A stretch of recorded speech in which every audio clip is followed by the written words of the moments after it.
Hello, everyone. Welcome back. Welcome back. We are now going into our second part of the season of Mishandling Me is over. I hope you did your homework from the last time we were here. So let's just go ahead and get started. Um, let's just touch base, just in case if we have someone new who was not here on our last call. So what happens when the title is the season of mishandling me is over? What does that say? Mishandling me is something that I say all the time. It is when someone has disrespected you, someone is doing something that you do not like or approve of. It's just simply mishandling me. You know what mishandling means. So that is something that I say that is a cliche of my own, that I've made up. But just if you've been here from the beginning to now, you should have been doing your homework, constantly doing your homework, making sure you are still on your journey of healing, because the journey of healing is something that we work on every day until it is no longer a trigger, until it's no longer giving having you act negatively, or still producing negative results. So I hope that you're still on this journey of healing, because if you're not healed, this next section right here is going to be very hard for you. However, you have to start somewhere. So we began to talk last week on setting boundaries. Setting boundaries. One of the first things that I discussed is self-reflection. Identify what are your values, what are your priorities. That can't nobody give that to you but you. Nobody. That comes from you. That comes from your self-reflection. That comes from you doing your work on this journey, what you will and what you won't tolerate, what's more important, what's least important. Also, in self-reflection, you must be able to recognize personal limits and comfort zones. You have to know what your comfort zone is. You. And as an adult, you have the right to know what your comfort zone is, and you have the right to tell someone when they are crossing the boundary of your comfort zone. Your comfort zones do not need a explanation behind it. You have the right to feel however you feel. You have the right to stay within your comfort zone, as far as it comes to your boundaries. Now, don't go out and say that overseer told you that you could stay in your comfort zone. That is not what I'm saying. I'm talking about when it comes to setting your boundaries. Um, to get blessings, that's something totally different. If God is telling you to step outside of your comfort zone, as far as this makes me nervous, that is something you're probably going to have to do. So sometimes you have to step outside of your comfort zone, but nobody has a right to violate your comfort zone. The second thing we talked about is clear communication. Express your boundaries assertively but respectfully. I said in the last Zoom, assertive means to the point. To the point. You don't have to be mean. You don't have to be nasty. You don't have to disrespect someone. Once you know what your boundaries are, you express it, and there's no give or take there. That's just a boundary for you. When you're doing a clear communication, you need to make sure you are using I statements. We don't do hypotheticals. We don't do it's okay today and not okay tomorrow. We don't do the it just depends on what type of mood I'm in. Clear communication. Set your boundary when you're clear about what your boundary is. I think I used for an example the last time to the group that a boundary for me in any relationship is communication. If you are one that does not know how to communicate, if you are one that does not know how to communicate effectively and maturely, that is a boundary for me. I will end a conversation very quickly when you become disrespectful. I will warn you, I'm gonna need you to check your tone. I'm gonna give you a few minutes to get your life together. That's kind of my saying. And if you do this again, I will disconnect this call. I use that in professional setting in personal settings, that is just a boundary for me that you just can't cross. Um, Mine is yelling. You can't yell at me. I'm not a child. I have very high intellect. I'm able to talk. I'm able to communicate no matter what my emotion is. So therefore, expect the same thing in return. Um, the third thing we covered last week was consistency. Maintain consistent boundaries to establish expectations. That goes back to what I just said. If this is a boundary of yours, you don't change it just because your child is crossing over. Because if you're on this call and you're like me, you have adult children. But a boundary is just a boundary, like it's a boundary. And it's straight across the board. If I'm not going to allow a stranger to do it, I'm not going to let my adult child do it. It is a boundary. You talk to me with respect. Also avoid making exceptions. I just said that compromise your well-being. If let's just use me as an example.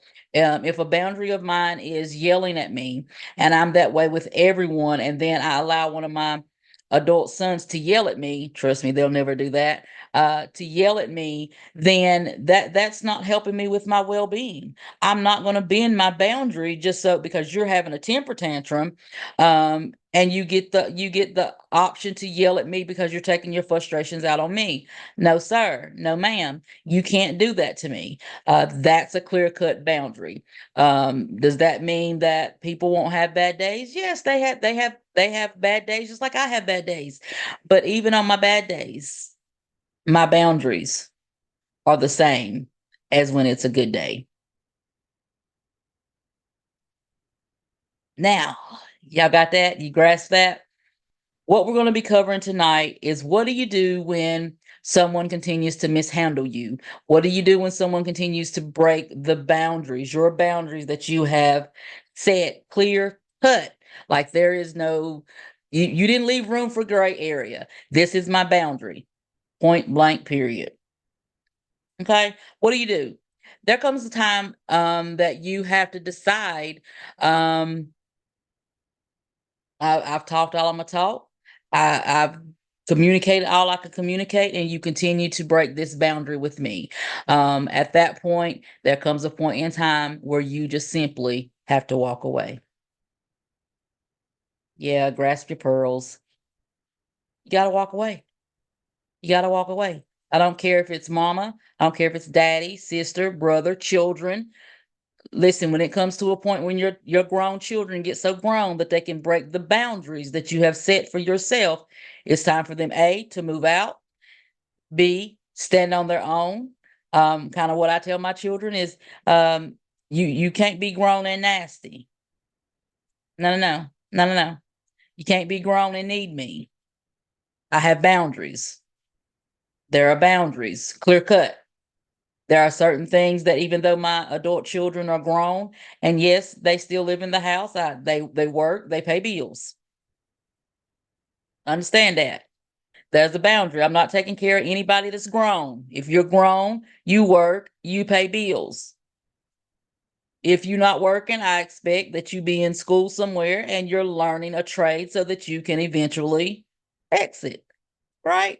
We all have boundaries, and you have to stand on that at all times, no matter the circumstances. This is a boundary for me. So the first thing you're going to have to do before you decide to walk away or decide to, whatever your consequence is, I don't know what your consequence is. You have to recognize, acknowledge when one of your boundaries has been crossed. Stop giving them excuses. If you have told them what your boundaries is and you stand on it, when they break that boundary, what is your consequence? Acknowledge it. Quit giving people excuses just because of the title. Yeah, that means anybody. Yes, there came a point in time in my life where I had to set a boundary with my own mother. Lord rest her soul. I have people who ask me now that she's passed and went on, do I ever regret setting that boundary and going 2 years without talking to her? Would I take it back? Absolutely not. I would not. because that is my boundary. And there comes a point in time where you have to stop seeing me as your child and see me as a woman, as a grown adult. I don't live in your house. I stand on my own 2 feet. I pay my own bills. So there's a boundary. You can't handle me like I'm 5 anymore. And there came a point in time where that was just the consequence. Did it hurt? Yes, it hurt. Did I want to give in? Yes, I wanted to give in. Did I want to apologize for my boundary? I did, but I did not, because it's my boundary. And you need to understand that if you want me in your life and you want to be in mine, there are boundaries as a grown woman that I have. So you acknowledge it. Then trust your instincts, trust your feelings. If you can't trust you, who can trust you? Right? The second thing. So first thing is recognition. Second thing, there's an immediate response. You address the violation promptly. Do it immediately. You do not get to sit on a violation that someone has violated you and you take 2 weeks to process that and then try to go back and say something to them. No, once a boundary is crossed, you stop them immediately in their tracks, or the moment you find out whatever the boundary was, and you address it immediately. Clearly communicate the impact and restate the boundary. Like I said, it doesn't necessarily mean you always have to walk away. Sometimes if another person is upset, they may be a screamer, they may be a yeller, and they're yelling in that moment, talking to you out of frustration.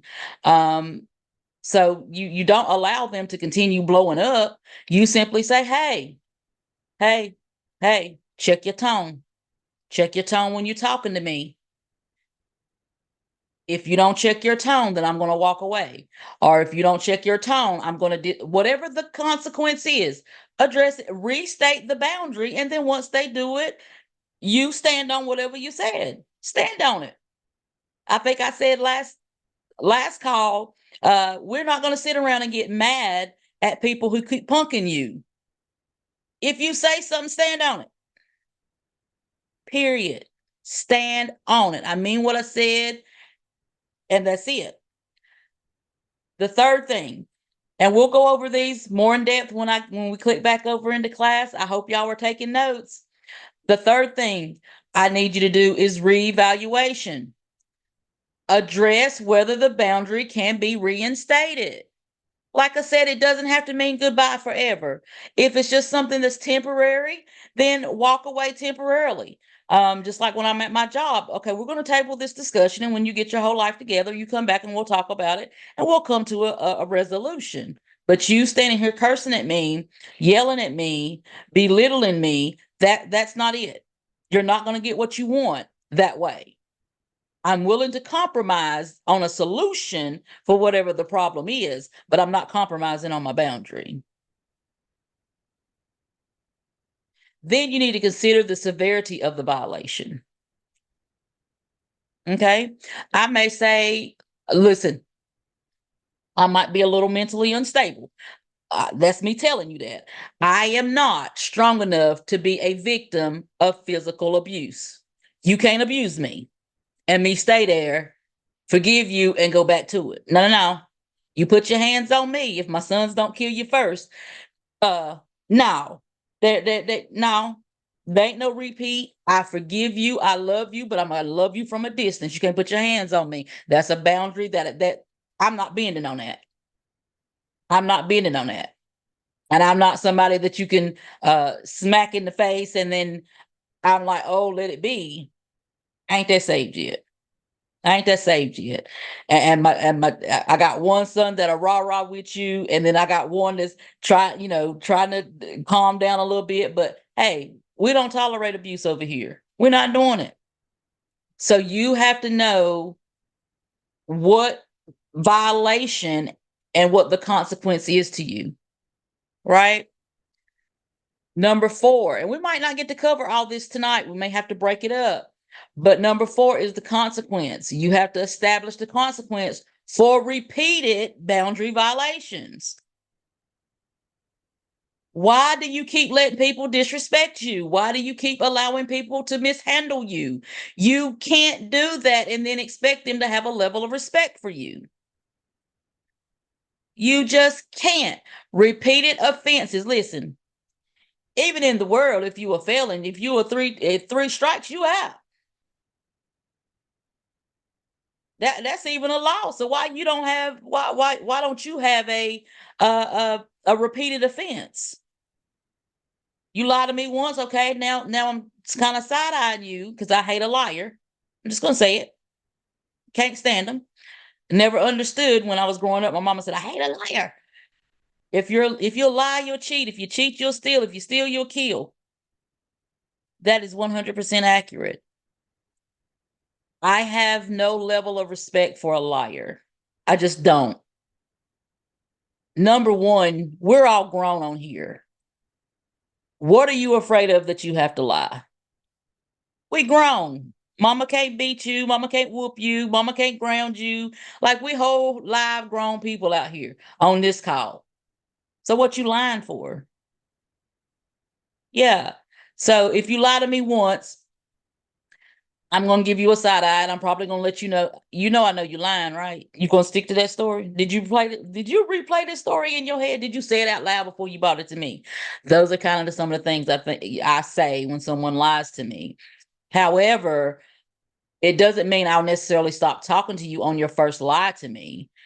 After you've lied to me a couple times, I'm gonna decide: do I want you in my life, or am I just gonna keep you here, knowing that you're a liar? And trust me, I have people in my life I don't talk to every single day. Um, but if they call and they want to tell me something, most of the time, I'm not going to believe anything coming out of their mouth. Just not. Because now you've proven to me that you're a liar and you can't be trusted. That's me. Also, be prepared to follow through on your consequence. Quit throwing out, if you cheat on me again, I'm leaving. Quit throwing out, if you do this again, I'm out of here. And then you keep staying. Don't give out consequences that you yourself can't handle. Catch that. Don't give a consequence that you yourself cannot handle. Period. Number 5, and we are not going to get through all these. So if we don't, it's okay. We'll come back the next time and finish it. Self-care. Prioritize your well-being. You matter. You matter. Understand that walking away is an act of self-preservation. Me walking away from you doesn't mean I stop loving you. That's not what it means. Me walking away means I love me. And me sitting here crying over you every day, you stressing me out every day. I've told you what I need every day, and you still choose to do what you want to do, knowing that you're hurting me, knowing that I've articulated this to you, knowing that I've told you what my need is, and you still choose not to do it.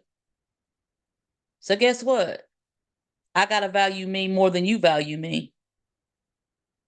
Yeah, because I matter. Guess what? You matter too. Self-care. There comes a point in time where y'all may actually be the best of friends, but the relationship just ain't working. Or it could be that we're best friends and you going through so much in your life that even when I'm going through, I can't even call you because you're always going through something. So now the relationship, the friendship is one-sided. No, you matter. You matter. And if someone that you are talking to does not want to take into consideration your feelings, your needs, the way you take in theirs, it's probably time to just sever the ties and love someone and just love them from a distance. I have people right now in my life that I love. God knows, to my heart, my core, I love them. Guess what? I still don't talk to them, but I'm going to pray for you. I'm going to pray that there's a change. I'm going to pray that you stop being so selfish. I'm going to pray that God begin to change your vision, change your perception, change your mindset so that you're a better person. Because I kind of said it on the last call. When you're a giver, you have to have boundaries because takers don't have any. Takers have no boundaries whatsoever. They will take from you until you literally have nothing left for yourself. And then they'll have what they need. Because they're not going to give up what they have. They're going to live and eat good while you're struggling and crying. Boundaries. Boundaries. Are you pouring more into someone else than they're pouring back into you? So these are the things we're going to cover tonight. So I look forward. I hope you have your pad pens ready. I hope you are ready, ready, ready. Let's get into this thing starting now. Also, remember, if you are new on this call, we do this call every first and third Monday at 7:30 p.m. sharp. Why do I say sharp? Because that's a boundary of mine. Don't waste my time. Time is the one gift that God gave us that we can't get back. We can make more money. We can get another car. We can get other things, but time is the one thing God does not allow us to get back. So don't waste my time because I don't want to waste yours. So 7:30 p.m. sharp, every other Monday, first and third Monday. You can also catch me on the platform on Facebook, Embracing Singleness. That is my group. Drop information in there, drop questions in there. We are your support system. We're here to support you to be a better, healthier you. So you can find me on YouTube also. I'm on all social media platforms. So hope you got that down. Be back shortly. Be ready.